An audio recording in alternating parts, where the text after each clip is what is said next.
এখন হচ্ছে দজ্জালের যুগ। এখন জি জি। দজ্জাল মানে কি? দজ্জাল মানে হচ্ছে যে সত্য এবং মিথ্যাকে মিক্স করে। আচ্ছা দৈনন্দিন জীবন বা দুনিয়া হচ্ছে এই নাফসের খেলা। হ্যাঁ, এই ৬টা ইয়া মানে আপনার মধ্যে লোভ, লালসা, এই যে উত্তেজনা থেকে একটা উপশম আনা। মানুষের মনের মধ্যে যে উত্তেজনাগুলো থাকে, ওইটাকে একটা রিফাইন ভালো জায়গায় নিয়ে আসাটাই আমি মনে করি সুফিজম। এবং এটা কিন্তু মাদার ওই কবর না বা ইয়ে না, ওটা কোনো বিষয় না। বাহ্যিক ভেতরে যিনি থাকেন ওনার ভেতরে আল্লাহ নূর জাগ্রত থাকে, মোহাম্মদের নূর জাগ্রত থাকে। জি জি। তো ওই নূর একবার জাগ্রত হলে ওটা সৃষ্টির শেষ পর্যন্ত থাকবে। তো ওই নূর যে জায়গায় জাগ্রত থাকে, ওই কবরটা আসলে একটা জাগ্রত নূরের একটা, আমি নিজে কিছু কল্পনা করতে পারবো না। আচ্ছা আচ্ছা। আমারটা আমার রু যেভাবে আমাকে চালাবে এটাই সেভাবে চলবেন। ওভাবে বলতে। এটা হচ্ছে আত্মা, রুহের সাথে রুহের আদান প্রদান। গুরুর রুহু বা আত্মা যদি শিষ্যর রুকে হটায় দিয়ে না ঢুকতে পারে, তাহলে কোনো পথ হবে। সে নানা রকম ঝামেলা পাকায় রাখছে। জি প্রথমে আচ্ছা সে আচ্ছা। তখন গুরুর কাছে স্যারেন্ডার করবে, গুরু তাকে মানুষে আনবে। হ্যাঁ, মানুষে আনবে। মানুষে আনাটা কি, যে তার নাফসটাকে ক্লিন করবে। আচ্ছা আচ্ছা। হ্যাঁ, নাফসের মধ্যে যে রাগ, ক্রোধ, তারপর বিদ্বেষ, সমালোচনা, অনেক রকম কথাবার্তা আছে, এগুলোকে বন্ধ করবে। হ্যাঁ, বন্ধ করবে। সুফি ইসলাম আসলে কি? সুফি ইসলাম হচ্ছে ৪টা ধাপ থাকে। হ্যাঁ, ফানাফি শায়েখ, ফানাফি রাসূল, ফানাফি আল্লাহ, বাকাবিল্লাহ। এই ৪টা, তারপর আরো আছে লামোকাম, আরো অনেকগুলা। মানে পরেরগুলা মানে এই ৪টা মেইন আরকি। হ্যাঁ, যে প্রথমে গুরুর সাথে মিলে যেতে হবে, ফানাফি শায়েখের সাথে বা ফানাফি মুর্শিদ আরকি মিলে যেতে হবে। তারপর হচ্ছে ফানাফি রাসূল, গুরু আবার রাসূলের সাথে মিলাই দিবে, রাসূলে মিশে যাবেন। আবার রাসূল আবার আল্লাহর সাথে মিলাই দিবে, ওটা হচ্ছে ফানাফি আল্লাহ। আল্লাহ লাস্টের স্তরে হচ্ছে আল্লাহ নিজে চলে আসবে, মানে আল্লাহ তখন আপনি আল্লাহর সাথে মিশে গেলেন, বাকাবিল্লাহ ওটাই। বাকাবিল্লাহ। তারপরে আরো অনেক স্তর আছে, ওগুলো কসমোলজির সাথে আমার যোগাযোগ সবসময় ছিল। এবং ইসলাম বা সুফি ইসলাম কিন্তু very cosmic, it's totally cosmic. হ্যাঁ, আমরা যদি বাইরে থাকেন, একজন সাধক কিন্তু মানে তার ইয়েতে থাকে, একটা রুহের জগতে থাকে, এবং এটা হচ্ছে টাইম এবং স্পেসের বাইরের জগৎ। আসল যাত্রাটা শুরু হলো। আচ্ছা আচ্ছা। তার আগে সুফিজম ছিল, কিন্তু ইন্টেলেকচুয়াল ভঙ্গিতে ছিল আর কি। হ্যাঁ, সাধকের ভঙ্গিতে ছিল না। সাধকের ভঙ্গিতে ৮-৯ বছর। ব্যাপারটা কেমন মেকানিজমের ছিল? মধ্যে হচ্ছে কি, আমি একটা লাইফ থেকে আরেকটা লাইফে আসছি, তো মানে আমার লাইফকে ২ ভাগে ভাগ করা যায়। আচ্ছা আচ্ছা। সুফিজমের আগে ৮-৯ বছর আগে একটা লাইফ ছিল, এখন একটা লাইফ ছিল। তখনও সুফিজমটা ছিল, কিন্তু ওটার সাথে ভোগ ছিল, দুনিয়া ছিল। কিন্তু আম্মা চলে যাওয়ার পরে ওই দুনিয়াদারিটা চলে গেল। আমি আল্লাহ ভরসা শব্দটাকে সবচেয়ে বেশি ইয়ে করি, যে প্রাধান্য আমার দেন। জীবনটা আল্লাহ ভরসাতে, আমি আগামীকাল কিভাবে চলবে সেটা আমি জানি না, এরকম। হ্যাঁ, কিন্তু আউলিয়া না। লক্ষ আচ্ছা। লক্ষ সুফি থাকলে ১-২ জন আউলিয়া হবে। হ্যাঁ, সেটা আউলিয়া অনেক বড় জিনিস, অনেক বড় জিনিস। এটার জন্য অনেক সাধনা লাগে, অনেক ইয়ে লাগে। অবশ্যই। অলরাইট। বাজার ছাড়া সুফিজম সম্ভব না। জি জি। তো হচ্ছে অশুদ্ধ হচ্ছে সুফি না, শুদ্ধ হচ্ছে সুফি। সুফি। আচ্ছা সবাইকে, আশা করি সবাই অনেক অনেক ভালো। রহমান বিজয় আছে আপনাদের সাথে। আজকে আমাদের সাথে আছেন একজন খুবই দারুণ গেস্ট। আর্ট পডকাস্টের নতুন এপিসোডে আপনাকে সবার সাথে তাকে পরিচয় করিয়ে দিব। আজকে আমাদের সাথে আছেন সুফি শিল্পী এবং সাধক রনি আহমেদ। কেমন আছেন? হ্যাঁ, এই তো ভালো। আপনারা ভালো? জি আলহামদুলিল্লাহ, আমরা সবাই ভালো আছি।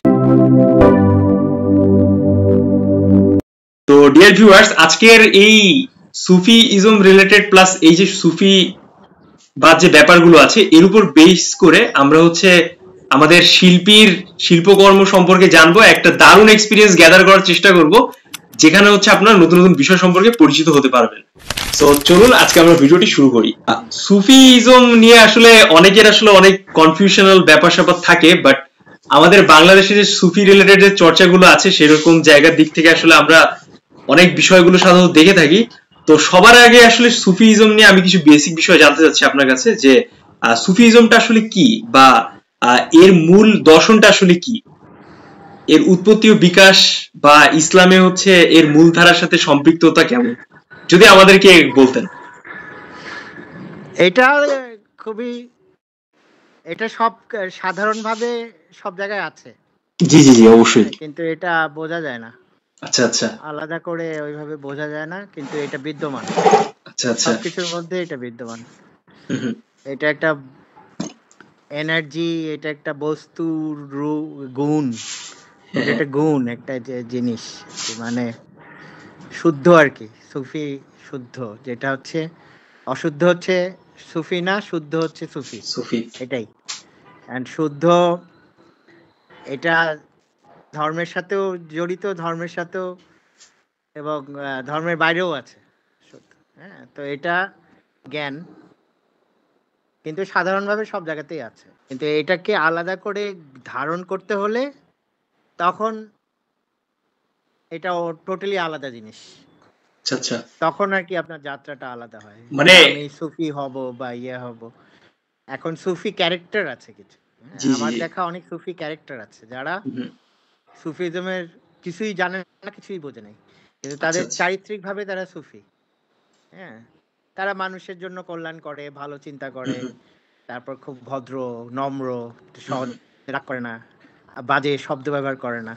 তো এইরকম ক্যারেক্টার কিন্তু আছে আমাদের। হ্যাঁ, তো আচ্ছা এইগুলোকে আচ্ছা। আমরা সুফি ক্যারেক্টার বলতে পারি। দৈনন্দিন জীবন বা দুনিয়া হচ্ছে এই নাফসের খেলা। হ্যাঁ, এই ছয়টা ইয়া, মানে আপনার মধ্যে লোভ, লালসা, কাম, ক্রোধ। তো ইন্টারেস্টিং। ধরেন যেটা আদর্শ ক্যারেক্টার, যেটা আর কি আহ, দৈনন্দিন জীবনের সাথে যে গ্লানিকর, যে গ্লানি নিয়ে আমরা বাঁচি, ওই যে প্রেশারটা নিয়ে বাঁচি, ওই প্রেশারটাকে যে মিনিমাইজ করে বা প্রেশারটাকে সাবমার্জ করে যে উঠে যায় উপরে, হুম হুম, সেই আসলে সুফি। হ্যাঁ, এখন এই প্রেশারটা আমাদের নাফসের মধ্যে দিয়ে আসে। আচ্ছা। হ্যাঁ, নাফস মানে হচ্ছে, নাফস জিনিসটাও বলতে হবে অনেক কিছু, এটা রিপু বলে, নাফস বলে আর কি, হুম হুম, যে রিপু বলে না, ওটাই নাফস আর হ্যাঁ কি। হ্যাঁ, এখন এইসব আর কি, এরকম ছয়টায়, হ্যাঁ হ্যাঁ এইগুলো প্রতিদিনই একটা সাধারণ একটা মানুষকে ছোবল দিচ্ছে না। হ্যাঁ হ্যাঁ, এখন এই ছোবল দিচ্ছে, এখন এই ছোবলটা বিষহীন করাটাই, ছোবল দিতে থাকবে, সুফিদেরও ছোবল দেয়, প্রতিদিনই দেয়, কিন্তু এটা বিষহীন করাটাই সুফিজমের কাজ। ছোবল দিবে কিন্তু ব্যথা পাবেন না, গায়ে লাগবে না। যেমন আচ্ছা দেখা যায় আচ্ছা, না, কিছু লোক একটুতেই মারামারি শুরু করে দেয়, হ্যাঁ হ্যাঁ, তা তো হ্যাঁ, দেখা যায়। একটুতেই মাথা গরম শুরু করে দেয়, ওরা কিন্তু সুফি ক্যারেক্টার না। হ্যাঁ, বাদ দিলাম সুফিজম, মানে ক্যারেক্টার হিসেবে ওরা সুফি ক্যারেক্টার না, আচ্ছা ওরা আচ্ছা এখনো নফসের কবজায় আছে। ওরা এখনো তাদের ব্রেনটা, তাদের মাথাটা এখনো উত্তেজিত অবস্থায় আছে। তো এই যে উত্তেজনাটাকে একটা উপশম আনা, মানুষের মনের মধ্যে যে উত্তেজনাগুলো থাকে, ওইটাকে একটা রিফাইন ভালো জায়গায় নিয়ে আসাটাই আমি মনে করি যে সুফিজম। এবং এটা যে আসবে সুফিজমে, এটা একা একা পারবে না জিনিসটা করতে, একা জি একা খুব জি, কঠিন। একটা পর্যায়ে পর্যন্ত পারবে, কিন্তু তারপর পারবে না, কারণ তারপর ওটা রুহানি যখন যাবে, তখন তার খেলাটা অনেক জটিল হয়ে যাবে, তখন তার, সে যত ভালো সুফি ক্যারেক্টারই হোক, সে ওটা পারবে না। হ্যাঁ, তখন তার একজন গাইড লাগবে, গুরু আচ্ছা। লাগবে, একজন সেক্ষেত্রে হ্যাঁ হ্যাঁ, মোর্শেদ লাগবে, যে এই তাকে এভাবেই, পিউরিফাই, এভাবে তাকে হচ্ছে মোর্শেদ উইপেন ব্যাপারটা। গুলা দিবে। এই যে আচ্ছা ফাইট আচ্ছা, করতে হবে আপনাকে একটা ইয়ের সাথে, আপনার নাফসের সাথে ফাইট করার জন্য উইপেন গুলা দিবে, এই জন্য গুরুটা হুম দরকার, হুম হুম, মোর্শেদ দরকার। হ্যাঁ, মোর্শেদ। গুরু ছাড়া এই পথটার কোনো অর্থ হয় না। আপনার কি কোনো গুরু আছেন সুফিজম এ? আপনি যখন আরো আধ্যাত্মিকতার ভেতরে যাচ্ছেন, তখন আপনি কি কোনো হ্যাঁ, গুরু? হ্যাঁ, ওটা তো আছে, এটা আচ্ছা আমার আচ্ছা, মা ছিল, উনি জি জি, মারা যাওয়ার হুম হুম, সময় দিয়ে গেছে, তারপর আরো ছিল, আরো আরেকজনও ছিলেন, আরো আছেন, এখনো আছেন, হুম, কিন্তু ওইসব নিয়ে কি বেশি বলা যাবে না। জি জি। ওগুলো আমার, আমার ওটা যাক, এটা একান্ত, যিনি আছেন, জি জি জি, অবশ্যই। ওটা ওইভাবে বলা যাবে না। ইটস ওকে, আমরা আমার এটা মায়ের বিশাল প্রভাব আছে, মা আমাকে অনেক হ্যাঁ কিছু হ্যাঁ, দিয়ে গেছে। হ্যাঁ, ইন্টারেস্টিং। এটা বার্থডে মারা যাওয়ার আগে হুম হুম, সে আমাকে এই লাইনটা দিয়ে গেছে। এক একজন এক এক ছেলে মেয়েকে, মানে আমরা দুই তিন ভাই বোন ছিলাম, এক ভাই মারা গেছে, আচ্ছা আচ্ছা, তিনজনকে তিনটা পদ দিয়ে গেছিল। হুম হুম, হ্যাঁ, তো আমাকে একটা এই আল্লাহর পথটা আমাকে দিয়ে গেছে। হুম হুম, তো এরকম আর কি। ইন্টারেস্টিং, তো অনেক তারপরে ইন্টারেস্টিং। হ্যাঁ, তো এটা খুবই মানে উইদিন আ নাইট সব চেঞ্জ হয়ে গেছিল, এরকম আর কি। হ্যাঁ, তো এগুলো আর কি মানে অবিশ্বাস্য গল্প, এগুলো মানুষ বুঝবে না, বললে বিশ্বাসও করতে চাইবে না। হ্যাঁ, বাংলাদেশে আজকের যুগে তো হ্যাঁ হ্যাঁ, মানুষের বিশ্বাসের চেয়ে মানে লজিক গুলা বেশি স্ট্রং, তো আজকালকার মানুষ, ফ্যাক্ট বেসড সোসাইটি, আজকাল তো মানুষ অনেক বিশ্বাসটা অনেক ওইভাবে করে কৃত্রিম না। আর কি। হ্যাঁ হ্যাঁ, মানুষ অনেক বেশি হ্যাঁ, কৃত্রিম। মানুষের ভেতরে এখন হ্যাঁ, কৃত্রিম আর্টিফিশিয়াল ব্যাপারটা অনেক বেশি, বর্তমানে মানুষের ভেতরে আর্টিফিশিয়াল ব্যাপারটা অনেক বেশি। এখন হচ্ছে দজ্জালের যুগ। এখন জি জি, দজ্জাল মানে কি? দজ্জাল মানে হচ্ছে যে সত্য এবং মিথ্যাকে মিক্স করে, আচ্ছা আচ্ছা। এবং এই দজ্জালের যে তন্ত্র, হুম হুম এই তন্ত্রের যুগ। হ্যাঁ, এটা হচ্ছে এমন একটা সিস্টেম যেটা হচ্ছে দজ্জালি সিস্টেম। এখানে সত্য মিথ্যা মিশানো, আপনি কখনোই বুঝতে পারবেন না কে সত্য বলছে কে মিথ্যা বলছে, হুম হুম। এমন এক সময়। হ্যাঁ, তো এখন আপনি এই সত্য মিথ্যার মধ্যে কোনটা যে সত্য কোনটা মিথ্যা, এটা যুক্তি দিয়েই মানুষকে মানে যুক্তিহীন করে রাখছে, জি জি মানে যুক্তি দিয়েই যুক্তিহীন করে রাখতেছে। জি। আমরা আরো ডিপ ডাইভিং ডিসকাশনে যাব। তা সবার আগে হচ্ছে হ্যাঁ, আমরা জানতে চাই যে বাংলাদেশের সুফিজমের প্রবর্তন বা উৎপত্তিটা কিভাবে আসে, যদি আমাদের সাথে কিছু শেয়ার করতেন বাংলাদেশের এটা তো সুফিজম। ট্র্যাডিশনালি যতদূর জানি যে মানে শাহজালাল বাবা, হযরত শাহজালাল বাবার মাধ্যমে আসছিলেন উনি। হুম হুম তারপর ওইদিকে চিটাগাংয়ে আবার বদর পীরের মাধ্যমে আসছিলেন। তো দুইজনের নাম পাওয়া যায় আর কি হুম স্পেশালি। হুম। হ্যাঁ, তারপর 12 আউলিয়া ছিলেন, যে মানে খাজা বাবাও তো আসছিলেন 12 জন করে নিয়ে। হ্যাঁ হ্যাঁ। তো এইভাবেই হয়েছিল, এটা তো 800 বছর আগের ঘটনা। হ্যাঁ, তারপর চিটাগাঙে। আবার খানজাহান আলী বাবা আছেন, হুম হুম। খানজাহান আলী উনি আচ্ছা উনি আচ্ছা। আবার আরেকজন আসছিলেন ওই দিক থেকে, মানে এক একটা এরিয়া এক একজন করছে। তো মোস্টলি 3-4 জনের নাম পাওয়া যায়। হ্যাঁ, এর মধ্যে শাহজালাল বাবার নাম সবচেয়ে বেশি সবাই জানে। হ্যাঁ, আর বদর পীরেরও বলা হয় যে বাংলাদেশে প্রথম। তো এরকম একই সময় সময় মানে আসছে আর কি। তবে আউলিয়াদের দিয়ে আসছে, বাংলাদেশে ইসলামটা আউলিয়াদের দিয়ে আসছে, এছাড়া এটা অন্ধকার একটা জায়গা ছিল, মানে ইসলামের আলো ছিল না আর কি। হুম হুম। সুফির সাথে আমি যেটা, সুফির সাথে কি মাজারের কোনো সম্পৃক্ততা আছে, মানে সুফিজমের সাথে? অনেকের আসলে অনেক কমপ্লেক্সিটি জায়গাটা থাকে মাজার এই ছাড়া ব্যাপারে। সুফিজম নাই। হুম হুম। অবশ্যই। অলরাইট। মাজার ছাড়া সুফিজম সম্ভব না। জি জি। তো এবার আমি ওই হচ্ছে, যে বললাম গুরু, হ্যাঁ হ্যাঁ। মাজারটা কি জিনিস সেটা বুঝতে হবে আপনাকে। হুম। যদি আমাদের সাথে মাজারটা শেয়ার হচ্ছে করতেন। নূর, হ্যাঁ হ্যাঁ। মোহাম্মদী নূরের জাগ্রত অবস্থা। আচ্ছা হ্যাঁ, আচ্ছা। যে এটা কিন্তু মাজার ওই কবর না বা না, ওটা কোনো হুম বিষয় হুম। না। বাইরে বাহ্যিক ভেতরে যিনি থাকেন, উনি ওনার ভেতরে আল্লাহ নূর জাগ্রত থাকে, মোহাম্মদের নূর জাগ্রত থাকে। জি জি। তো ওই নূর একবার জাগ্রত হলে ওটা সৃষ্টির শেষ পর্যন্ত থাকবে। তো ওই নূর যে জায়গায় জাগ্রত থাকে, ওই কবরটা আসলে একটা জাগ্রত নূরের একটা ক্ষেত্র। হুম হ্যাঁ, হুম। যে ইংলিশে যেটাকে বলে পোর্টাল বা রুট। পোর্টাল। হ্যাঁ হ্যাঁ। এখন যখন হাজার হাজার লোক যায় ওখানে মানত করে, ওটা হ্যাঁ হ্যাঁ। আল্লাহর দরবারে সরাসরি তাদের চলে যায়, তাদের আরজিটা, তাদের মনের ইচ্ছাটা চলে যায়, এবং ওখান থেকে আল্লাহ পাক ইচ্ছা মতো তাদেরকে গ্র্যান্ট করে। হুম হুম। হ্যাঁ, এখন ধরেন আপনি, আপনার সামনে লক্ষ লক্ষ লোক, কারণ আপনি মাইক ছাড়া কজনকে শোনাতে পারবেন? এক্স্যাক্টলি। তো ওইটা হচ্ছে মাইকের মতো, হুম যখন হুম। ওটা বলা হয় তখন আল্লাহর দরবারে ওটা পৌঁছে স্প্রেডেড যায়। হয়, পৌঁছে যায় সাউন্ড। হ্যাঁ এখন আপনি মাইক ছাড়া চিল্লান অন্য জায়গায়, ওটা তো যাবে না ওইভাবে হ্যাঁ হ্যাঁ। তো ওনারা যেহেতু জাগ্রত নূর, তো জাগ্রত নূরের কাছে যখন আপনি বলবেন তখন ওটা সরাসরি যাবে। আর সাধারণ মানুষের মধ্যেও এই নূর থাকে, কিন্তু এটা ঘুমন্ত। হুম এবং হুম। সুফিজমের মাধ্যমে, চর্চার মাধ্যমে, গুরুর মাধ্যমে এই নূর জাগ্রত করতে হয়। এই নূর জাগ্রত করারও বিভিন্ন পর্যায় আছে, যে যে পর্যায়ে করতে পারে সে পর্যায়ের সুফি এবং বা আউলিয়া, শেষের দিকে আউলিয়া হয়। হ্যাঁ, হুম। সুফিটা বলা হয় যে আউলিয়াদের পথ, আচ্ছা কিন্তু আচ্ছা। সব সুফি কিন্তু আউলিয়া না। লক্ষ আচ্ছা। লক্ষ সুফি থাকলে একজন দুইজন আউলিয়া হবে। হ্যাঁ, সেটা আউলিয়া অনেক বড় জিনিস, অনেক বড় জিনিস, এটার জন্য অনেক সাধনা লাগে, অনেক লাগে। তো যারা মাজার হয় সাধারণত তারা আউলিয়া একটা ওই ওই পর্যায়ের মানুষদেরই হয়, হুম হুম। এই আর কি। তো ওই জন্য মাজার, মাজার সুফিজমের সেন্টার, ওইটা থেকে আপনাকে সব নিতে হবে। এটা পাক পাঞ্জাতনের জায়গা। হ্যাঁ, জি পাক জি। পাঞ্জাতন মানে বুঝছেন তো, মানে যেটা পবিত্র পবিত্রতা। হ্যাঁ পাঞ্জা হ্যাঁ। বলে, পবিত্র 5 তনু দেহ। হুম হুম হুম। যে যেমন এটা হচ্ছে পাক পাঞ্জাতন মানে মহানবী হযরত মুহাম্মদ সাল্লাল্লাহু আলাইহি ওয়াসাল্লাম, তারপর হচ্ছেন হযরত আলী, মা ফাতিমা, তারপর মাওলা হাসান, মাওলা হুসাইন, হুম ইমাম হুম। হোসেন। হ্যাঁ, তো এই 5 জনের নূর হচ্ছে এক জায়গা থেকে, এটা হচ্ছে জাত নূর, আল্লাহর জাত নূর। আচ্ছা আচ্ছা। এই নূর থেকেই এই দুনিয়া সৃষ্টি, এই বা ইয়ার সৃষ্টি। হ্যাঁ, হুম এটাই হুম। আর কি। তো এই নূরের জাগ্রত না করতে পারলে সুফিজম হবে না। আচ্ছা হ্যাঁ, আচ্ছা। যারা বলে যে এটা এটা আমি বুঝি না, আমি করি নাই, তারা সুফি না। সুফিজমটা জীবন্ত জিনিস, এখানে বই পড়ে বা জ্ঞান দিয়ে কিছু হয় না। এটা হচ্ছে হৃদয় হৃদয় খেলা। হ্যাঁ, গুরুর সাথে শিষ্যের হৃদয়ের আদান প্রদান। হ্যাঁ, প্রথমে হৃদয়ের আদান প্রদান, তারপর আত্মার আদান প্রদান, এবং এটা জি জি। আত্মার খেলা। এটা আমি পরে বলছি আপনাকে, আত্মাটা এখানে কেন গুরুত্বপূর্ণ।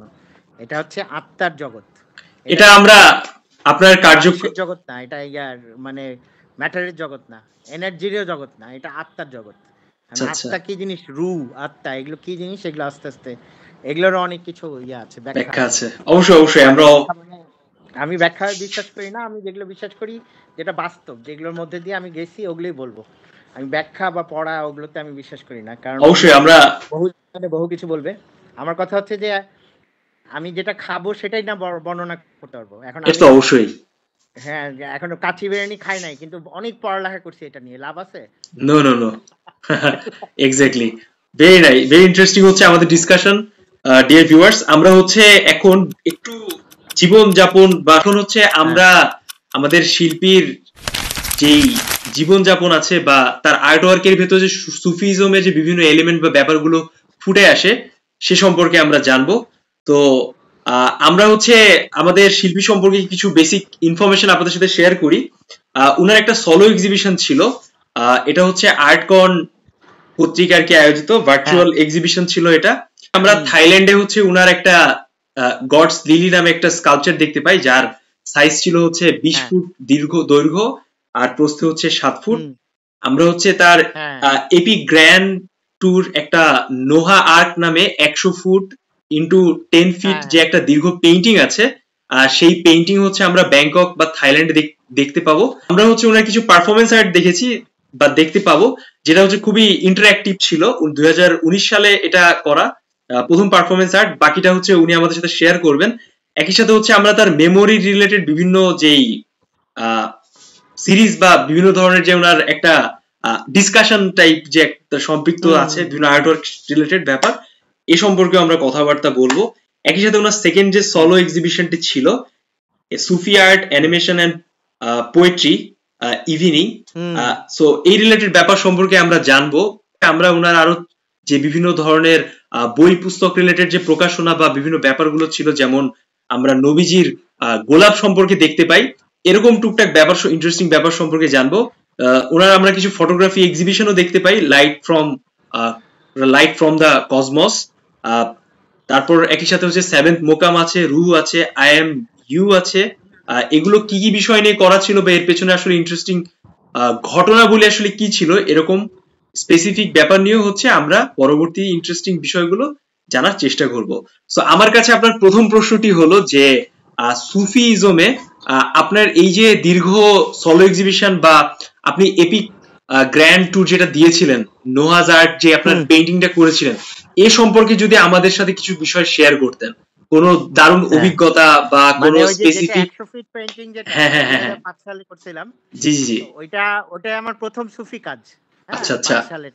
হুম হুম, তো এটা ছিল যে মানে বিবলিক্যাল বলেন, মানে বলে আসলে এটা কোরআনের যে হ্যাঁ হ্যাঁ, ঘটনা, নূহ এটা আলাইহিস সালাম, বিভিন্ন ধর্মে আসছে বিভিন্ন সময়, হুম হুম, এবং এটা রিয়েল, এটা রিয়েল তো বটে, আমাদের ধর্মে যেহেতু আছে বলেছে, তো এটাই আর কি। তো এখন ওটা নিয়ে এঁকেছিলাম আর কি, 100 ফিট একটা ছবি এঁকেছিলাম। তো ওটা যেহেতু একটা বিরাট ঘটনা, মানে পৃথিবী নতুন করে শুরু হচ্ছে, হুম হ্যাঁ হুম, একটা পৃথিবীর একটা পর্যায় শেষ, আবার নতুন করে শুরু হচ্ছে। হ্যাঁ নতুন করে নতুন ইমানদার দিয়ে শুরু হচ্ছে, এরকম আর কি। আগে তো অবিশ্বাসী ছিল অনেক, ওই জন্যই তো মানে যারা কুফরি করতো, যারা আর কি কাফের ছিল, তাদেরকে ধ্বংস করেই তো আল্লাহ হ্যাঁ হ্যাঁ, নূহ আলাইহিস সালামকে পাঠায় আবার নতুন করে নতুন ইয়ে তৈরি করলেন, মানব সমাজ তৈরি করলেন। তো এই ঘটনাটা আমাকে খুব আগে থেকে ইয়ে করতো, তো মানে স্ট্রাইক করতো যে এত বড় একটা ঘটনা, এটা একটা অনেক কিছু পাওয়া যাবে। তারপর আমি ওটার সাথে কিছু নতুন এলিমেন্ট দিলাম, আর নতুন মানে একটা নতুন ভাবে ওটাকে ব্যাখ্যা করলাম ছবির মধ্যে, যে ওখানে ইতিহাসকে মিলালাম, যে ইখতিয়ার উদ্দিন বখতিয়ার খিলজি আসতেছে, ভারত জয়, মানে ওর একটা প্রতীকের মতো একটা জাহাজ আঁকলাম বিরাট 100 ফিটের মধ্যে। ওটার মধ্যে বিভিন্ন প্রতীকী জিনিস আনলাম। হুম হুম, হ্যাঁ যে ফেরি টেল থেকে শুরু করে ইভেন কার্টুন ক্যারেক্টার্স, মানে যত রকম, তারপর বাংলা প্রবাদ, তারপর ধরেন মডার্ন সিভিলাইজেশনের কিছু ইয়ে, ইভেন হিটলারের ঘটনা, সেকেন্ড ওয়ার্ল্ড ওয়ার, তারপর ইকুয়াল টু এমসি স্কোয়ার। এই যে মডার্নিজম, মানে যেহেতু এটা সভ্যতাকে বাঁচাইছে, হ্যাঁ এবং হ্যাঁ, সভ্যতাকে বাঁচাইয়া এখনকার যে সভ্যতা লাস্টের দিকে, এই পুরা জিনিসটাই আনতে চাচ্ছিলাম। এবং লাস্টে দেখাইছিলাম যে পুরা ইয়েটা, নৌকাটা, নুয়ের নৌকাটা একটা টিয়া পাখি টেনে নিয়ে যাচ্ছে, এবং তার ঠোঁটে একটা চিঠি, মানে একটা খাম। আর এটার মানে ছিল যে ওই এই যে আমাদের সভ্যতার যে ইয়েটা, এটা আসলে পুরোটাই ভাগ্য নির্ভর এবং এটা আল্লাহর হাতে। এবং এটা এমন যে যেটা আমাদের দেশে যে টিয়া পাখি ভাগ্য গণনা করতো, জিনিসটা ওইরকমই একটা মানে আনপ্রেডিক্টেবল একটা জিনিস যেটাকে বেশ প্রেডিক্ট করা যায় না। বেশ হ্যাঁ, যে ইন্টারেস্টিং। ওরকমই একটা জিনিস যে ওটা টিয়া পাখির হাতেই যেন আছে, আচ্ছা আমরা কেউ আচ্ছা। জানি না ওটা কি হবে। কিন্তু সভ্যতাগুলো এইভাবে যাচ্ছে আর কি। তো টোটাল একটা আদিম মানে ওই ৫,০০০ বছর আগের ওই ঘটনা থেকে শুরু করে একদম লেটেস্ট অ্যাপোলো 11 পর্যন্ত, মানে সব ধরনের টেকনোলজি কিভাবে ওই যে ওই নৌকাটার মধ্যে ছিল। হ্যাঁ, তো এই টোটাল এই এটাকেই আমি দেখাইছিলাম যে জি জি। এইভাবেই সভ্যতার যে একটা ইয়ে আসে, শেষ শেষ এবং শুরু, হ্যাঁ ওটাকেই হ্যাঁ। আমি অন্যভাবে দেখাই, মানে নুয়ের নৌকার মধ্যে দিয়ে দেখাইছিলাম আর কি। আমাদের আপনার এই পেইন্টিংটা করতে কত সময় লেগেছিল টোটাল? আপনি থাইল্যান্ডে বসে করলেন যখন? এটা সব মিলায় ১ বছরের মতো, মানে ৭-৮ হুম মাস হুম। লাগছিল ইয়ে করে। এটাকে আপনি এটা ৭ মাস? ২০০১ এ আঁকা হয়। আচ্ছা আচ্ছা তারপর এটা এলিয়াস ফ্রান্সিসে দেখানো হয় ঢাকায়। আচ্ছা তারপর আচ্ছা। চিটাগং এলিয়াস ফ্রান্সিসে দেখানো হয়। ওইভাবেই আমি প্ল্যান করছিলাম যে আমরা যে নৌকা দিয়ে, যেহেতু এটা নৌকার একটা ইয়া, তো নৌকা দিয়ে এটাকে ডিসপ্লে করবো। ভেরি আনইউজুয়াল একটা ডিসপ্লে। ইভেন মিউজিশিয়ানও ছিল ওটাকে ইয়া করার জন্য, বেশ মানে ওটাকে ইন্টারেস্টিং। ইম্প্রোভাইজ করার জন্য। তো এটা that was a grand show, Virat show ছিল আর কি। এটাকে আপনি বাংলাদেশে বসে করেছিলেন? না না, পেইন্টিংটা তো বাংলাদেশে ২০০৫ সালে। আচ্ছা আর আচ্ছা আচ্ছা ওইটা হয়েছিল ওই যে ২২ সালে। হ্যাঁ, আচ্ছা আচ্ছা, খুবই দারুণ একটা ব্যাপার। আচ্ছা। আমি করছিলাম ২০১৯ সালে। হুম হুম। ১৯ না ২০ সালে, ওই যে যখন ওই যে কোভিড ছিল, জি জি। ওই কোভিডের সময় একটা ছোট আইল্যান্ড ছিল ওই থাইল্যান্ডে, হুম হুম। ওখানে ছিলাম আমি। হ্যাঁ, তো ওই সময় যেহেতু পুরা পৃথিবী লকড ছিল, এখন কিছু হ্যাঁ হ্যাঁ। করার ছিল, মানে একটা আইল্যান্ডের মধ্যে ছিলাম, তো ওখানে একটা ফ্যাক্টরি পেয়ে যায়। তো তখন বসে বসে ওই গডস লিলি করছিলাম। তখন তো আল্লাহর, মানে পুরা পৃথিবীটা আল্লাহর দয়ার উপর, এখনো দয়ার উপর, কিন্তু তখন সবাই ভাবতো যে আল্লাহ, মানে সবাই এমন অবস্থা ছিল আল্লাহ আল্লাহ করা ছাড়া কোনো উপায় ছিল না। জি জি, তা তো সভ্যতার অবশ্যই। যে মাতব্বরি সব হুম হুম। চলে গেছিল। হ্যাঁ হ্যাঁ। এক্স্যাক্টলি। হ্যাঁ, তো আচ্ছা আচ্ছা। তো তখনই মনে হলো যে মানে গডস লিলি মানে আল্লাহর একটা রহমত। হ্যাঁ, হুম যে হুম। এটা ইয়ে করে। এবং ওটা দেখবেন যে ওটার মধ্যে হার্টেরও ইয়ে আছে, হুম হুম। শেপটার মধ্যে হার্টের একটা শেপ আছে। সিম্বলাইজ একটা ব্যাপার হ্যাঁ, যে আছে। কাল্ব আর কি, যেটা হুম আমাদের সুফিজমে কাল্ব বলে। হুম ওই হুম। কাল্বের স্পিরিচুয়াল হার্ট, ওটা আসলে কালবি, কাল্বের স্কাল্পচার বলতে পারেন। হ্যাঁ, এখন কাল্ব হচ্ছে, হার্ট হচ্ছে গোস্তের, আর কাল্ব হচ্ছে রুহানি আর নূরের। হুম হুম। হ্যাঁ, তো ওইটা আসলে নূরের হার্ট, ওই কালবি হার্ট, ওটাই ছিল গডস লিলি। গডস এই কাল্ব কেন, যে কাল্বের মধ্যে দিয়েই সমস্ত এলম আসে।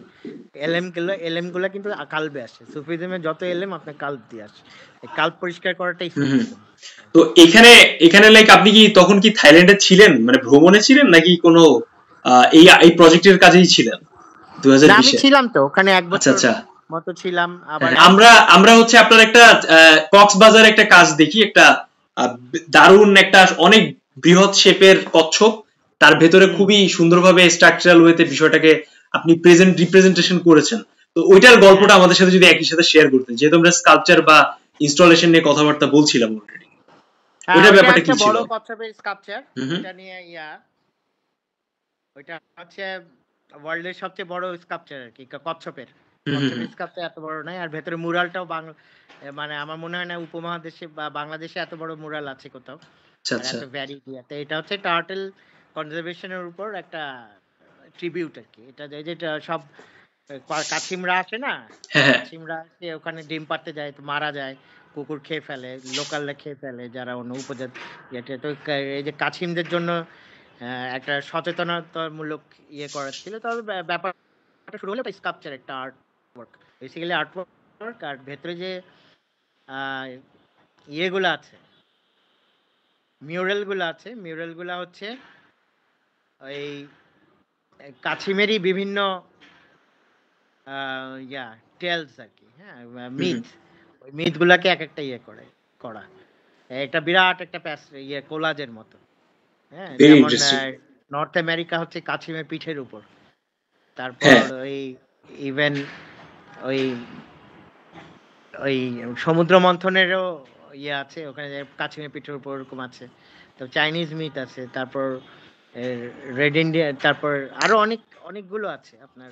হ্যাঁ, আমি মিং ডাইনেস্টির আমি একটা ভিডিওটা নাইট দেখছিলাম ইয়ে, আমি আপনার। ওটা হ্যাঁ। কাছিমের পিঠ দেখে আঁকা হয়। আচ্ছা তো আচ্ছা। এরকম। তারপর কিছু ওই যে আবোল তাবোল ওই যে সুকুমার রায়ের ওখান থেকে নেওয়া হয়েছে। তারপর বকচ্ছপ এই যে মানে অনেক নাটক রেফারেন্স আর কি থেকে নেওয়া এক হয়েছে। জায়গায় করে আর তো কি আপনি এই যে একটা বিষয়টাকে কোলাজ করা হয়েছে, এই যে একটা পুরাটা করা হয়েছে এবং এটা একটা ডোমের মতো করে করা। ভেরি হ্যাঁ, ইন্টারেস্টিং। ডোমের হ্যাঁ, মতো করে করা এটা অনেক মানে এটা ইটস ফ্যাসিনেটিং। হ্যাঁ, এটাই আর কি। ফ্যাসিনেটেড আসলে অনেক। আচ্ছা, আপনার এই যে আর্ট কন ডেডিকেটেড টু সুলতান হিন্দ নওয়াজ খাজা মঈনুদ্দিন চিশতিকে কেন্দ্র করে আপনি যেটা করেছিলেন একটা ভার্চুয়াল সলো এক্সিবিশন, এটার প্রেক্ষাপটটা আমাদের সাথে যদি শেয়ার করতেন। যে আমি অনেক কাজ করেছি ওই আপনার জি জি জি। তখন এআই দিয়ে যখন আসে এআইটা তখন তখন তো এআই কেউ চিনতো না। 4 বছর আগে ওইভাবে এআই অতটা পপুলার ছিল না। আমি প্রথম বাংলাদেশে আর্টিস্ট যে এআই নিয়ে কাজ করেছি। তো বিভিন্ন রকম কাজ করেছি আর কি। যে ওটা আর কি খুব প্রাইমারি স্টেজের এআই। তখন তো আর এগুলো ছিল না। এত অ্যাডভান্স ছিল না। হ্যাঁ হ্যাঁ। তখন জাস্ট ওই ফটোগ্রাফকে কথা বলানো যেত, করানো যেত এরকম আর কি মুভমেন্ট। তো ইংল্যান্ডের রানীর কিছু ছবি নিয়ে ইন্টারেস্টিং কাজ করছিলাম। ওটাকে আমি ওই থাইল্যান্ডে কিছু পুরানো ফ্রেঞ্চ ফটোগ্রাফ পাইছিলাম। তো ওগুলোর উপর আমি আবার পেইন্টিং করছিলাম, করে ওগুলোকে আবার এআই এ কনভার্ট করে অ্যানিমেশনের মতো ছোট ছোট করছিলাম। হ্যাঁ, তো ওগুলোর এক্সিবিশন হয়েছিল, ওটা থাইল্যান্ডে হয়েছিল। বাংলাদেশেও আর্টকন ওই যে একটা প্রতিষ্ঠান আছে ওরাও করেছিল রিপন ইয়াতে। তো এখানে বেঙ্গলে একটা শো হয়েছিল, এখানে অনেকদিন প্রায় 6 মাস ধরে একটা শো হয়েছিল। তো ওখানে এআই ছিল, পেইন্টিং ছিল, স্কাল্পচার ছিল, এটাই আর কি। হ্যাঁ, এত লম্বা সময় কোনো এক্সিবিশন হয় না কিন্তু ঢাকায় কারো। তো এটা ওই সময় হয়েছিল আর কি। তো বেশ ক্রিয়েটিভ একটা ব্যাপার যে আপনি একটা মডার্ন এলিমেন্টটাকে আরেকটা মিডিয়ার সাথে কানেক্ট করে দেন সেটার সাথে এভাবে বিষয়টাকে সুন্দর করে উপস্থাপন করেছেন সাধারণত। হ্যাঁ, যেমন আমি ড্রোন দিয়েও কাজ করেছি। তারপর এআই যে ভার্চুয়াল এআই যেটা আর কি, ওই যে ভিআর যেটা বলে, হ্যাঁ ভিআর ভিআর ফিল্ম, যেটা আর্ট ফিল্ম, এটা সেভেন্থ মোকাম বলে একটা ফিল্ম বানাইছে কিন্তু গাজীপুরে। এটা বেঙ্গল থেকে ফান্ড করা হয়েছিল। ওরা আবার ইয়েতে দেখাইছিল, এই আপনার ইন্ডিয়ান আর্ট ফেয়ারে দেখাইছিল। হ্যাঁ, তো ওটা একটা সেভেন্থ মোকাম ওই ভার্চুয়াল। ওখানে আমি ড্রোন নিয়েও ইউজ করছিলাম। ড্রোন, তারপর ভার্চুয়াল রিয়ালিটি, এগুলো দিয়ে একটা পারফরমেন্স আর্টের মতো একটা ফিল্ম ছিল। হ্যাঁ, 10 মিনিটসের একটা ফিল্ম। ওটা আছে এখনো। তো ওটা একটা ইম্পর্টেন্ট কাজ, কারণ এই ধরনের কাজ তখন হয় নাই এরকম কাটিং এজ। আমার ইয়েগুলো হচ্ছে আমি কাটিং এজ টেকনোলজি নিয়ে কাজ করতে আগ্রহী। যদি আমি টেকনোলজি নিয়ে কাজ করতে আগ্রহী এবং আমার স্পেস নিয়েও কাজ করার কিছু আইডিয়া আছে, ওগুলো করবো আর কি আস্তে আস্তে। আপাতত এটাই তো হজম করতে পারে না অনেকে। আসলেই আসলেই। হ্যাঁ, পারফরমেন্স আর্ট নিয়ে কথাবার্তা হচ্ছিল। পারফরমেন্স আর্ট নিয়ে আমরা 2019 সালে আপনার একটা পারফরমেন্স দেখতে পাই, conference of the birds tribute to Hazrat Farid Uddin রাদিয়াল্লাহু তাআলা আনহু। এই যে একটা, হ্যাঁ হ্যাঁ ফরিদ উদ্দিন, হ্যাঁ উত্তরসূরি অর্গানাইজ করছে এটা। ওই 7টা পাখি আল্লাহর সাথে দেখা করতে যায়। তো ওই যে যাত্রাটা করে, তারা যখন আল্লাহর কাছাকাছি যায় তখন দেখে যে সবার চেহারা একই। বলে যে এই আমার মতো, এই আমার মতো, মানে সব সোল এক, এটাই বলতে চায় আর কি। এটাই আল্লাহর ইয়া। তো ওটাই ওখানে দেখায়, মানে ওই পারফরমেন্সে ওটাকেই অন্যভাবে দেখায়। এরকম তাদের অনেক রকম জিনিসপত্র পড়া ছিল রূপালী, সবাই সবার দিকে আয়না ধরছিল। হ্যাঁ, যে সবাই আসলে একই সোল, এরকম একটা ইয়া। খুব ইন্টারেস্টিং জায়গাগুলো। হ্যাঁ হ্যাঁ হ্যাঁ, ওইটা একটা পারফরমেন্স আর্ট ছিল আর কি। আপনার এই যে মানে আপনার এই যে ফিলোসফিক্যাল জায়গা আছে একটা, যখন এই যে স্টোরি বেস যে মানে বিষয়গুলা এটার সাথে যখন কানেক্ট করতেছেন তখন ফিলোসফিক্যাল এরিয়া আসলে কিভাবে চিন্তাগুলো আসে? মানে আপনি কি আগে চিন্তা করে দেন কাজে ইমপ্লিমেন্ট করেন, নাকি এটা অলরেডি আপনার একটা প্ল্যানের থ্রু থেকেই যায় মস্তিষ্কের ভেতরে? কিভাবে বিষয়গুলোকে? আমার কোনো প্ল্যান নাই, আমার কোনো জ্ঞানও নাই, প্ল্যানও নাই। আমি নিজেই জ্ঞান, নিজেই প্ল্যান। আচ্ছা আচ্ছা আচ্ছা আচ্ছা। মানে আমার কোনো বড় কিছু নাই, আমি নিজেই নিজে। মানে ধরেন এটা করে ওটা করব, এটা করো, ওরকম কিছু না। আমি এই মুহূর্তে যা, এই মুহূর্তেই তা। আচ্ছা, মানে ধরেন এখন বলতে হলো যে এটা করব, আচ্ছা আমি করে দিচ্ছি, এরকম। মানে একজন শিল্পী হিসেবে যে ভবিষ্যতের যে অনেকে ব্যাপার স্যাপার নিয়ে ভাবে সেরকম কিছু নাই? না, আমার কোনো প্রিপারেশনও নাই। আচ্ছা আচ্ছা, ভেরি নাইস। আমার কোনো প্রিপারেশন নাই এবং নন প্রিপারেশনও নাই। আচ্ছা, মানে আমি ন্যাচারাল। আমার ধরেন আপনি একটু পরে পানি খাবেন, একটু পরে নিঃশ্বাস নেবেন, এটার জন্য তো প্রিপারেশন দরকার হবে না। নিঃশ্বাস নিতে যেমন প্রিপারেশন লাগে না, আমার সব এরকম। তো এটাকে বলা যায় যে নিশ্চয়ই আমার থিঙ্কিং প্রসেসটা এমন যে আমি ওটার মধ্যে দিয়ে প্রিপারেশন নেই। হ্যাঁ, কিন্তু আমি জানি না আর কি। মানে আমি কনসিয়াসলি কিছু করি না, আনকনসিয়াস একটা ড্রাইভে থাকি। মানে আমার হচ্ছে যে আল্লাহর উপর ছেড়ে দিই, যে আল্লাহ যেভাবে চালাবে সেইভাবে। হ্যাঁ, আল্লাহ পুরাটাই আল্লাহ ভরসা। আমি আল্লাহ ভরসা শব্দটাকে সবচেয়ে বেশি করি, যে আমার জীবনটা আল্লাহ ভরসাতে। আমি আগামীকাল কিভাবে চলবে সেটা আমি জানি না, এরকম। হ্যাঁ, মানে কোত্থেকে কি হবে সেটাও জানি না, কবে কি এক্সিবিশন হবে সেটা সম্পর্কেও আমি জানি না। সেটা আল্লাহ যখন চায় তখন দেয়। নবীজির গোলাপ যে কবিতা সিরিজ যে বইটা আছে, এটা আপনারই লেখনী, আপনারই তো লেখা। হ্যাঁ, আমি তো, হ্যাঁ, আমার হ্যাঁ, তো মানে একজন শিল্পী, একজন লেখক, মানে যখন কোনো কিছু লিখছেন তখন ওই বিষয়গুলো কিভাবে আসে, মানে টোটাল বই সম্পর্কে যদি আমাদের একটু জার্নিটা বলতেন, বইয়ের যে জার্নিটা ছিল বেঙ্গল প্রকাশনায় এটা আপনার হচ্ছে এই যে বইটা। রুহের খেলা। তো হ্যাঁ, রুহের খেলা, আমার কবিতাগুলো হচ্ছে মানে এটা একদম মনে হবে যে আরেকজন লোক লিখছে। ছবিগুলো একরকম, কবিতাগুলো একরকম, তাই না? হ্যাঁ, মানে আরেকজন লোক লিখছে। এটা আসলে আমার রুহের কণ্ঠস্বর। এটা যখন আপনার রুহ কথা বলা শুরু করবে, দ্যাটস আ ডিফারেন্ট থিং। হ্যাঁ, এগুলো যে কবিরা বলবে এগুলো কবিতা হয় না, আবার আরেক দল বলবে হয়, এরকমও অনেক রকমই আছে, তাতে কিছু এসে যায় না। এগুলো হচ্ছে সত্যবাণী। হ্যাঁ, কবিতা হচ্ছে কবিদের নিজস্ব ধ্যান ধারণা থাকে, নিজস্ব কল্পনা শক্তি থাকে। আমার এখানে ওগুলো নাই, আমি নিজে কিছু কল্পনা করতে পারবো না। আমারটা আমার রুহ যেভাবে আমাকে চালাবে এটাই সেভাবে চলবেন, ওভাবে বলতে চাই। হ্যাঁ, এটা অটোমেটিক একটা ভয়েসের মতো। হ্যাঁ, এটা আমার ভেতরে চলতে থাকে, ওভাবে লিখতে থাকি। একজন বলে আমি লিখি, এখন সেটা আল্লাহর পক্ষেই। হ্যাঁ, এটা তো কোথাও লিপিবদ্ধ করে রাখছেন নাকি এটাও ইনস্ট্যান্ট প্রসেস? হ্যাঁ, কবিতাগুলো প্রসেস করা আছে। আচ্ছা, রহমতের স্মৃতিগুলো, এই যে স্মৃতি কাহিনী যেটা আছে, উর্কি প্রকাশনী এটা পাবলিশ করেছিল সম্ভবত। স্মৃতি কাহিনীটা, হ্যাঁ, এটা ব্যাপারটা কেমন ছিল? হচ্ছে কি, আমি একটা লাইফ থেকে আরেকটা লাইফে আসছি, তো মানে আমার লাইফকে দুই ভাগে ভাগ করা যায়। আচ্ছা, আগে 8-9 বছর আগে একটা লাইফ ছিল, এখন একটা লাইফ ছিল। তখনও সুফিজমটা ছিল, কিন্তু ওটার সাথে ভোগ ছিল, দুনিয়া ছিল। কিন্তু আম্মা চলে যাওয়ার পরে ওই দুনিয়াদারিটা চলে গেল। আম্মা চলে যাওয়ার কিছুদিন আগে এবং পরে। হ্যাঁ, আরেকজন আসছিল, উনি তারপরে এরকম আর কি। হ্যাঁ, তো যাই হোক, তো ওই দুনিয়াদারি যখন চলে গেল তখন আসলে আমার আসল যাত্রাটা শুরু হলো। তার আগে সুফিজম ছিল, কিন্তু ইন্টেলেকচুয়াল ভঙ্গিতে ছিল আর কি। হ্যাঁ, সাধকের ভঙ্গিতে ছিল না।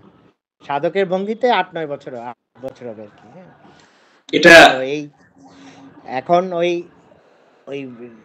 রহমতের স্মৃতিগুলা হচ্ছে দুইটা জীবনের একটা মাঝামাঝি জায়গা। আগের জীবনের কিছু স্মৃতি নিয়ে ওটাকে আমি আবার ওইরকম করে রাখি নাই, ওটাকে আমি একটা মোল্ড দিছি, ওটাকে এক ধরনের ফ্যান্টাস্টিক্যাল জায়গায় নিয়ে গিয়ে আবার সুফি ঘরানায় নিয়ে গিয়ে এক ধরনের নতুন ধরনের একটা লেখা তৈরি করছি। লেখাটা পড়লে বুঝবেন যে এটা বাংলায় এই ধরনের টুইস্ট করে লেখা হয় নাই, আমার মনে হয় না কেউ লিখছে। আমি অবশ্যই বইগুলো কালেক্ট করব। এটা যদি আমাদের ভিউয়ার্স কালেক্ট করতে চায় বইগুলো, তাহলে তারা কিভাবে কালেক্ট করবে? এটা উর্কি প্রতিষ্ঠানে, উর্কি যে প্রকাশনী আছে ওদের সাথে যোগাযোগ করতে হবে। এখন এটা ওদের মেলায় একটা বই আছে, আমি দিব পোস্টটা, মেলাতে ওদের আছে আর কি। হ্যাঁ, ওখানে নবীজির গোলাপ তো বেঙ্গল বুকস থেকে বেরিয়েছে, পাবলিশার্স থেকে। ওটা যে কেউ এখন মেলাতে পাবে আর কি। আমরা আপনার মেমোরি সিরিজটা দেখতে পাই, memory of love, memory of star, memory of morning of a night, memory of a secret city. হ্যাঁ, আপনি যখন সুফি পথে যাবেন তখন আপনার কাছে দুনিয়াটা মেমোরি হয়ে যাবে। দুনিয়াটা বর্তমানে থাকে না, তখন পাস্ট হয়ে যায়। যে আমি এই পৃথিবীতে ছিলাম, আমি এই ঘরটাতে ছিলাম, আমি এই বাসাটা, নিজের বাসাকে মনে হবে যে আমি এখানে ছিলাম। আপনি একটা অতীত দেখতে পারবেন, নিজেকে একটা অতীতের জায়গায় দেখতে পারবেন, কারণ আপনি তখন অতীত, বর্তমান, ভবিষ্যতের বাইরে থাকেন। একজন সাধক কিন্তু মানে তার ইয়েতে থাকে, একটা রুহের জগতে থাকে, এবং এটা হচ্ছে টাইম এবং স্পেসের বাইরের জগৎ। দ্যাটস ভেরি ইন্টারেস্টিং এবং ফ্যাসিনেটিং। এটা যদি না যাওয়া যায় কেউ বুঝবে না এটা কেমন। আপনি একই সঙ্গে বর্তমান ভবিষ্যৎ সব জায়গায় থাকবেন। হ্যাঁ, এটা সাধনার বিষয় আর কি, যেটা সায়েন্টিস্টরা খুব চেষ্টা করতেছে, ওটা আমরা সুফিরা পারি।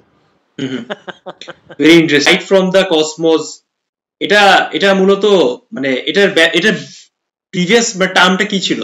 আপনি যখন মানে light from the cosmos connect করতেছেন কসমসের সাথে, মানে একটা আধ্যাত্মিকতার যে জায়গা আমার ছিল। তো একটা বই বেরিয়েছিল যে কসমিক আর্ক, ওটা মারমেড আর্ট ফাউন্ডেশন থেকে বেরিয়েছিল। হুম, হুম। কসমোলজি নিয়ে আমি অনেক বহুদিন আগে থেকে কাজ করছি। হ্যাঁ, আচ্ছা, আচ্ছা। যে কসমোলজি মানে কি কসমিক সবকিছু আর কি, মানে গ্র্যান্ড ইয়া টিয়া। যেমন আমার আগের ছবিগুলো ছিল একটা নতুন সোসাইটি, মানে এক ধরনের এলিয়েনেটেড সোসাইটি বা এলিয়েন্স, এক ধরনের সায়েন্স ফিকশনও কিন্তু আমি প্রথম বাংলাদেশে প্রথম কাজ করি, আর কেউ করে নাই। এবং আমি আচ্ছা, আচ্ছা। অক্সলোতে এটা এক্সিবিশনও করছিলাম, সায়েন্স ফিকশন এক্সিবিশনে, হুম, হুম। গ্রুপ এক্সিবিশনে আমাকে এটা প্রথমে রাখছিল ওরা। এটা কত সালে এটা কবে করেছিলেন? 15-16 দিকে হুম, বোধহয়, হুম। 15 বা 16 দিকে, হ্যাঁ আচ্ছা, এরকম আচ্ছা। হবে। এটা এখানে ঢাকা আর্ট সামিট হয়েছিল। তারপর ওখান থেকে ওই টেট মডার্নের একজন ইয়ে ছিলেন, ওই কিউরেটর, উনি কিউরেট করছিলেন নাদা রাজা। তারপর ওখানে ওই অস্ত্রতে নিয়ে গেছিল ওই শোটা। তো হুম, এই হুম। যে সায়েন্স ফিকশন নিয়ে যে কাজ করা, এটা আমি প্রথম বাংলাদেশে করছি আর কি। হ্যাঁ, এখনো পর্যন্ত এটা কেউ করে নাই, ওই এই লাইনটা কেউ ঘাটায় নাই। হ্যাঁ, তো আমার অনেক সায়েন্স ফিকশন ধরনের কাজ আছে। এবং আমার কাজগুলো আগে সবগুলোই কিন্তু খুবই মানে মেটামরফিক টাইপের। হ্যাঁ, হাফ হিউম্যান হাফ, কোনোটা আবার খুবই মেকানিক্যাল, অনেকটা মানে সায়েন্স ফিকশনে যেমন হয় না, হ্যাঁ, হ্যাঁ। রোবোটিক্স, ওগুলো না দেখলে বুঝবে নাকি, ড্রয়িং ট্রয়িং প্রচুর আছে এগুলো। তো ওই এই কসমোলজির সাথে আমার যোগাযোগ সবসময় ছিল। এবং ইসলাম বা সুফি ইসলাম কিন্তু very cosmic, it's totally cosmic. হ্যাঁ, আমরা যদি মেরাজের ইয়াটা দেখে, যে লাস্টে কয়েকদিন আগে একটা পেন্টিং করলাম, এটা টোটালি একটা কসমিক ইয়া। হ্যাঁ, ইয়া যাত্রাটাই কসমিক। যে তিনি 7 আসমান পেরিয়ে যাচ্ছেন, হ্যাঁ, যে আমাদের নবীজি। তো এই যে 7 আসমানটা কি, এটা তো কসমোলজিরই একটা ইয়া, হ্যাঁ, মানে হ্যাঁ। ইন্টারপ্রিটেশন, যে এক একটা আসমান, এবং একটা আরেকটার চেয়ে অনেক ক্ষুদ্র। যেমন একটা মরুভূমিতে, সাহারা মরুভূমিতে একটা আন্টি থাকে, তেমন ভাবে প্রত্যেকটা একটার সাথে ওরকম ওরকম তুলনামূলক ক্ষুদ্র। তো এই যে 7 আসমান পেরিয়ে আল্লাহর কাছে দেখা হলো, এটা কিন্তু একটা কসমোলজিক্যাল ইভেন্ট। হ্যাঁ, হুম, হুম। এবং বলা হচ্ছে যে তিনি প্রথম নভোচারী পৃথিবীর, এবং দ্যাট ইজ ট্রু। তিনি প্রথম, যদি ওইভাবে ধরা হয় সেটাই ট্রুথ। হ্যাঁ, তো এখন এই যে কসমোলজি ঘাঁটতে ঘাঁটতে আমি এই সুফি ইসলাম পেয়ে গেছি। হ্যাঁ, যে আসল সত্যটা, আসল জায়গাটা পেয়ে গেছি। এবং সুফি ইসলাম আসলে কি, সুফি ইসলাম হচ্ছে 4টা ধাপ থাকে। হ্যাঁ, হুম, হুম। ফানাফি শায়েখ, ফানাফি রাসূল, ফানাফি আল্লাহ, বাকাবিল্লাহ, এই 4টা। তারপর আরো আছে লামোকাম, আরো অনেকগুলা, মানে পরেরগুলা মানে এই 4টা মেইন আর কি। হ্যাঁ, যে প্রথমে গুরুর সাথে মিলে যেতে হবে, ফানাফি শায়েকের সাথে, বা ফানাফি মুর্শিদ আর কি, মিলে যেতে হবে। তারপর হচ্ছে ফানাফি রাসূল, গুরু আবার রাসূলের সাথে মিলাই দিবে, রাসূলে মিশে যাবে। আবার রাসূল আবার আল্লাহর সাথে মিলাই দিবে, ওটা হচ্ছে ফানাফি আল্লাহ। আল্লাহ লাস্টের স্তরে হচ্ছে আল্লাহ নিজে চলে আসবে, মানে আল্লাহ তখন আপনি আল্লাহর সাথে মিশে গেলেন, বাকাবিল্লাহ, ওটাই। হ্যাঁ, বাকাবিল্লাহ। তারপরে আরো অনেক স্তর আছে, ওগুলো বর্ণনাতীত, ওগুলো আমাদের পক্ষে বোঝা সম্ভব। এটা তো অনেক এই অ্যাডভান্স, হ্যাঁ। হ্যাঁ, এগুলো এই কসমোলজিক্যাল যে ইভেন্টটা, এটা আমাদের শরীরের মধ্যেই আছে। ওটা আরো বড় আলাপ, ওটা পরে বলা যাবে। আমি নেক্সট কোশ্চেন হচ্ছে যে ধ্যান, জিকির, সঙ্গীতের মাধ্যমে সুফিরা কিভাবে আত্মার উন্নতি সাধন করে?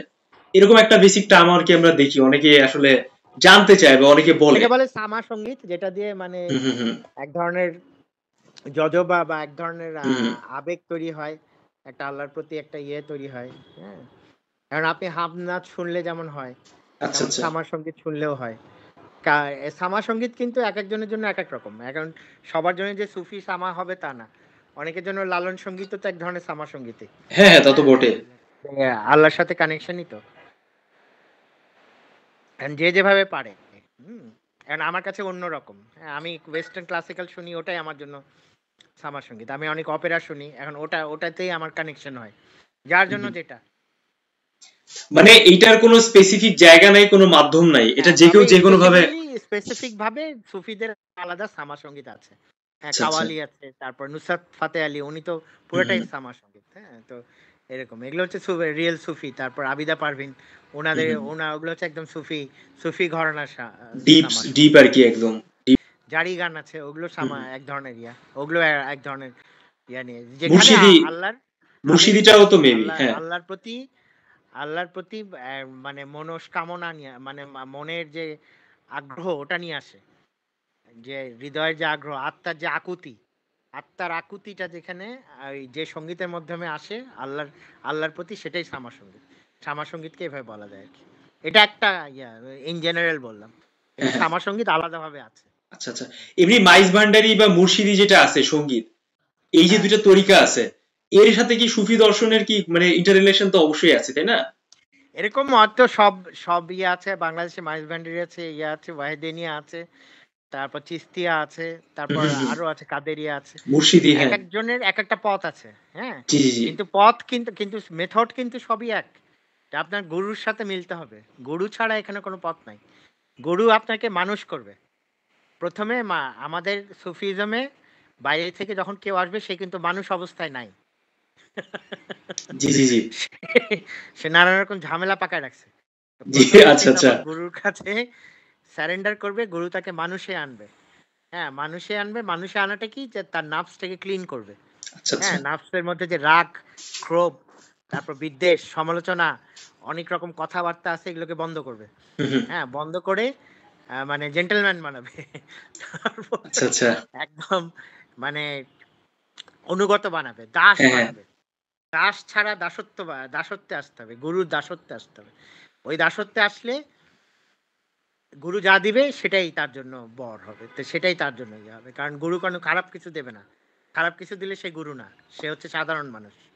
গুরু হচ্ছে যে সবসময় উচ্চতর জিনিস দেবে। হ্যাঁ, কারণ গুরু থাকবে উচ্চতর জায়গায়, আর শিষ্য থাকবে নিম্নতর জায়গায়, এবং গুরুর কাজ হচ্ছে নিম্ন থেকে শিষ্যকে উঠানো। হ্যাঁ, উচ্চতর জায়গা মানে এটার এটার মানে এটা কি কোনো হ্যাঁ, ভলিউম এখন বা কোনো এটা পথ হচ্ছে বা কিছু এরকম নাফস। কিনা? আচ্ছা, নাফস নাফস। যার ক্লিন হ্যাঁ হ্যাঁ। থাকবে, গুরুর নাফস ক্লিন, তো সে ওই শিষ্যর নাফসকেও ক্লিন করবে। তার মধ্যে যত রকমের যে ক্রোধ, কাম, তারপর সমালোচনা, তারপর বিদ্বেষ, হিংসা, এইসবকে যতটা ইয়ে করা যায় পারবে, এবং এক ধরনের রুহানি আবেশের মধ্যে রাখবে। হ্যাঁ, এটাকে বলে ফায়াজের মধ্যে রাখবে। গুরুর নিজস্ব শক্তি আছে, ওই শক্তি দিয়ে শিষ্যকে এক ধরনের মন্ত্র। তো লালনের দৃষ্টিতে মানব ধর্ম বা সুফি দর্শনে যে ঈশ্বরের প্রতি যে প্রেমটা আছে, এটা কি মানে সূত্রটা কি মূলত একই থাকে, যে ঈশ্বরের প্রতি প্রেম, ঈশ্বরের প্রতি? যে যেভাবে ঘাট একটা, না মানে পুকুর একটা, ঘাট শত শত, আচ্ছা যে আচ্ছা যেভাবে আচ্ছা, যেতে পারে, যে যেভাবে যে যেতে যেভাবে পারে। যেতে পারে। তবে আমার পথটা হচ্ছে মোহাম্মদের পথ। আমারটা মোহাম্মদ ইসলামও বলতে পারেন। আমি রাসূল দিয়ে সবকিছু পাই এবং পাইছি এবং পাবো। রাসূলই মাশাআল্লাহ। আমার পথ। হ্যাঁ, আমারটা একেবারে মোহাম্মদের পথ, মোহাম্মদ ইসলাম বলতে পারেন। আমি আশেকে রসুল বলতে পারেন, যেটাই ইচ্ছা। মানে যেভাবে ওটা মানে রাসূল, আমারটা পুরোটাই রসুলের পথ। মানে এখানে কোনো ফাঁক নাই। এটা এখন রসুলকে যে মানবে সে আমার পথে আসতে পারবে, আর যে মানবে না সে পারবে না, এই আর কি। ভেরি ইন্টারেস্টিং, বেশ দারুণ ব্যাপার। তো এটা হচ্ছে আপনি মানে প্রথম মানে আপনি এটার সাথে ইন্ট্রোডিউস হলেন আপনার ফ্যামিলি থ্রুতে, আম্মার থ্রুতে, এরকম কি হ্যাঁ, ব্যাপারটা ছিল? আচ্ছা, আপনার পরিবার এটা আমার হচ্ছে? নানা ছিল, নানার মধ্যে ছিল। আচ্ছা আচ্ছা তারপর আচ্ছা। উনি, নানা মানে আম্মার আব্বা, তারপর আবার আম্মার মধ্যে ছিল। আম্মারটা খুবই রহস্যময়, ওগুলো বলা যাবে না। হ্যাঁ, তাকে কেউ বুঝতেও পারে নাই। যাই হোক, ওটা অন্য জিনিস। হ্যাঁ হ্যাঁ। ওটা আল্লাহ তাআলা নিজে তাকে করেছে, গ্রহণ করছে। তার কোনো ওইরকম মানে তার কোনো জানা মতে কোনো গুরুও দেখি নাই কখনো, কিছুই দেখি নাই। কিন্তু তাকে এমন পর্যায়ে চলে গেছিল সে সাধনা করতে করতে, এটা তার নিজস্ব সাধক, তার গুণ আর কি। আল্লাহ এরকম চুজ করে। সবাই যে সুফি হলেই সুফি হবে তা না। এমনও আছে যে আল্লাহ যদি চায় সুফিদেরও সুফি হয়ে যাবে, অথচ সে কোনোদিন দেখেও নাই কিছু। হ্যাঁ, শোনা আছে। ইবনে আরাবি ছিলেন, উনি একদিন সাধারণ লোকের মতো ড্রিঙ্ক করতো, করতো। একদিন ড্রিঙ্ক করে কবরে ঘুমাইছিলেন। রাত্রেবেলা সকালে উঠে উনি সবচেয়ে বড় আউলিয়া হয়ে গেছে ওই যুগের। তো এরকম রাত্রেবেলা কিছু হয় এরকম করে। সুফিজমের মেইন জিনিস হচ্ছে আত্মা, রুহের সাথে রুহের আদান প্রদান। গুরুর রুহু বা আত্মা যদি শিষ্যর রুহকে হটায় দিয়ে না ঢুকতে পারে, তাহলে কোনো পথ হবে না, সুফিজম আচ্ছা, হবে না। ঠিক আছে? খুবই আত্মা তখন কম্প্যাক্ট ভলিউম, হ্যাঁ। শিষ্য মনে করবে যে আমি গুরু। কেন মনে করবে? কারণ আসলে ওর মধ্যে গুরু ঢুকে গেছে আত্মার মধ্যে দিয়ে। হ্যাঁ, এবং এই খেলা জানতে হবে গুরুকে কিভাবে করতে হয়, বা আল্লাহর পক্ষ থেকে ওটা হবে। ঠিক আছে, বুঝছেন? জি জি। থ্যাংক ইউ সো মাচ আপনাকে। আমরা অনেক দীর্ঘ ডিসকাশন করলাম, আপনার আর্ট ওয়ার্ক জার্নি সম্পর্কে আমরা জানলাম, নানাবিধ ইনফরমেশন আপনি আমাদের সুফিজম রিলেটেড বিষয়ের সাথে পরিচয় করিয়ে দিলেন। তো আধুনিকতার সাথে এই যে সুফিজমের যে একটা বিন্যাস আছে বা কানেক্টিভিটি আছে, সেটা হয়তো আপনার আর্ট ওয়ার্কের থ্রুতে অনেকে আকৃষ্ট হতে পারেন, বা এই যে একটা আর্টের ভলিউম আছে, বিভিন্ন লেভেল আছে, বা আপনি যে নতুন যে নতুনত্ব যে একটা ব্যাপার এনেছেন, কসমিক আমরা জার্নিটা দেখেছি, একই সাথে হচ্ছে আমরা আপনার যে আর্ট ওয়ার্কের যে ভলিউমটা দেখি সেটা অনেক লার্জ আর অনেক ইম্প্যাক্টফুল জায়গা। সো এই সকল জায়গার উপর বেস করে আমরা আপনার আর্টটাকে অবশ্যই অ্যাপ্রিশিয়েট করি। আর একই সাথে হচ্ছে আমরা আজকের পডকাস্টের শেষের পর্যায়ে চলে এসেছি। আপনাকে অনেক অনেক ধন্যবাদ আপনার মূল্যবান সময় দেওয়ার জন্য। সো ডিয়ার ভিউয়ার্স, এই ছিল হচ্ছে আজকের পডকাস্ট। কমেন্ট বক্সে অবশ্যই জানাতে পারেন যে কেমন লাগলো এপিসোডটি, আর নিশ্চয়ই হচ্ছে আমাদের সাথে কানেক্টেড থাকেন আমাদের চ্যানেলের থ্রুতে। আমরা নিত্য নতুন এক্সপেরিয়েন্স আর দারুণ দারুণ সব পডকাস্ট নিয়ে আসছি নতুন নতুন গেস্ট আর্টিস্টদের থ্রুতে। So thank you so much আপনাকে প্রিয় শিল্পী। দেখা হবে আপনার সাথে অবশ্যই ঢাকায় গেলে। শুভকামনা আপনার জন্য। আচ্ছা, ধন্যবাদ। জি, আসসালামু আলাইকুম।